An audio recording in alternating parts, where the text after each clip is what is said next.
Yeah, this starts me back to like classic tech YouTube back in the day with like unboxing videos and notepad tutorials.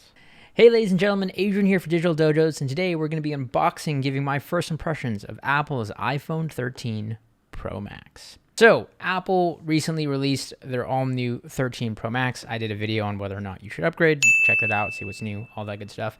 And mine arrived yesterday, actually. Came on Friday. I was fortunate enough to get it pre-ordered and get it day one. However, I was out yesterday, just got back to San Francisco, so I'm going to be unboxing it now and kind of looking at it and giving my first impressions. And this really does kind of give me nostalgic vibes of like old school YouTube where I would unbox all the new products I got and kind of gave my impressions initially prior to the review and whatnot. I haven't done those in a while, but figured why not for something that is, gaining a lot of traction and is a pretty big, piece of technology in a lot of people's lives, and that is their smartphone. So this is Apple's all-new flagship 13 Pro Max. I am personally upgrading from a 12 Pro Max, so same design language. This is the Sierra Blue Edition in 256 gigs of terms of model. And with that, let's go ahead and take a look at it.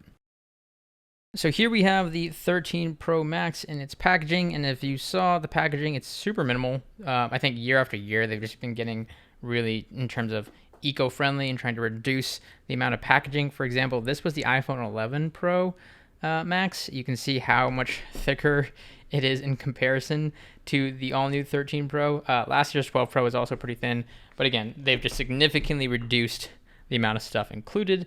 And if we go ahead and open it here, you're presented right away with the phone in all of its beauty. And this is the all-new Sierra Blue color, which I'm actually a fan of. This is the one year I kind of stepped outside of my comfort zone. I always tell myself I'll get another color, and I've done the space gray, I've done the silver, but I usually always just typically go with gold. Now we have the Sierra Blue. It's much of a lighter tone blue, as you can see, in comparison to that of like their midnight blue here.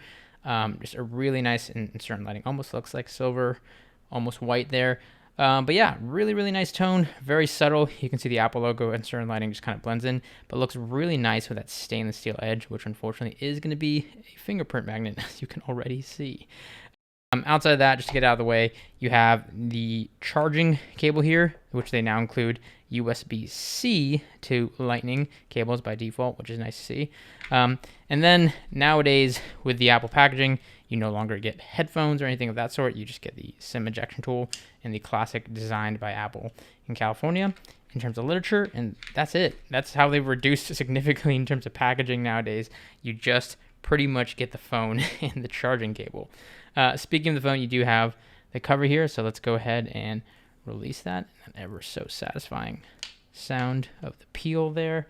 And then here we have it in all its glory, the 13 Pro Max, which again, if you're coming off of the 12 Pro or even the 11 Pro, pretty much the same design language. I mean, same ports. The cameras are definitely heftier, and they stick out more, they protrude out more.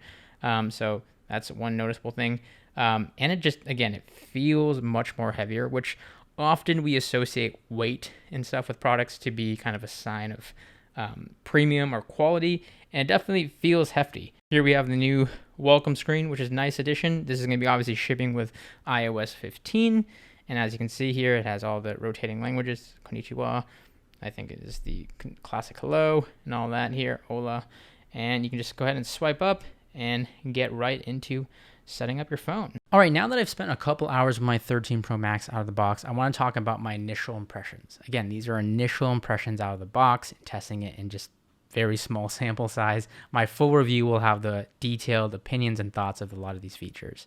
First off, in holding both the 12 Pro Max and my 13 Pro Max hand in hand here, I can definitely feel the slight weight difference. The 13 Pro Max is heavier. I imagine that's due to the increased battery size and the increased hardware, such as the camera hardware. And I'm okay with that. I'll take a slightly heavier phone, ever so slightly heavier phone, for better battery life and newer features. That said, if you're coming from a 12 Pro Max already, this is going to feel very familiar in hand. It's not going to be a major difference there. Now, if you're coming from something like a non-Max model and you're upgrading to a Pro Max, then yeah, it's going to be a heavier phone. It's going to be a sizable phone. So you're going to want to go ahead and demo that, feel it in store. If your friend has it, see if it's a right fit for you. Outside of that, the other physical differences, the notch is smaller, like I mentioned earlier, It's not a game changer. It's there. It's nice. But again, once the notch gets completely eradicated, I think that's where we're going to see the big difference in terms of like a screen real estate and how it feels. Speaking of screen, the displays on the new 13 line and specifically 13 Pro Max here also are brighter. They're about 40% brighter than the previous 12 line. And yeah, I opened up both. Like I opened up a site in Safari on both of the phones and I compared it at max brightness and lowest brightness. And yeah, the 13 Pro is brighter, as you would imagine here. But that being said, on my 12 Pro Max, it's never a thing where I felt like even at its max brightness, I wish it could get brighter. That's just me personally. I can understand, though, for certain people why this will feel and be better as an option, like understandably so for accessibility reasons and whatnot. Brighter display, you can never go wrong. Outside of that, the biggest difference in terms of display obviously is that ProMotion tech. And again, this is something where, again, just using both devices interchangeably here, this is something where I really did notice like how much smoother the transitions and scrolling through the phone just felt. So far, I've been able to kind of jump between both and notice the difference, but that's just me, like as somebody who can really see that and feel that. I did ask somebody who isn't as like, knows what 120 hertz is and refresh rates and all those things, and just in her interaction with it, she felt that difference, right? And I think that's for the common consumer, the non-technical among us, what's going to be the biggest difference once we see this 120 hertz tech apply across the iPhone lineup, which I'm sure it will down the road. The way animations interact on screen and how people feel responsiveness and the the kind of springiness of when they tap something, how quickly it comes on screen. That's what people associate with speed. The common person isn't going to care about A15 versus A14 or GPU cores and CPU cores. They're going to care about how the experience feels in hand. And by getting a refresh rate that is adaptable and double the refresh rate of the previous phone, it's going to feel faster just in the animation alone. Again, is it a reason for people to upgrade to the 13 Pro Max specifically? No, right? Like this is not something that the average consumer is going to want to pay an upgrade for just because it has 120 hertz refresh rate. It's going to be a very specific audience to start, though I think it's paving the way for this to ultimately become the standard. Last but not least, the cameras. This is where I saw the most noticeable change across the board and just out of the box and just some sample testing photos I took. The telephoto, the wide, the ultra wide lens, they are all tighter, they're all crisper, the better sensors that allow more light in. You're just getting better quality photos across the board. Apple knows what they're doing when it comes to their camera tech here, and they didn't disappoint. I think the biggest noticeable change for me is the macro photography and the ability to take these macro shots, these really close-up shots here. I only tested this in indoor settings with like a picture of fruit here and some other things like leaves. It's really cool. I think in outdoor settings, this is really where you're going to get the best, samples of macro photography. That's what I'm most excited for. That is a really cool update to the lenses and the overall camera tech. The cinematic mode, I did test that as well. Now, this is a mode that's going to apply to all the 13 phones.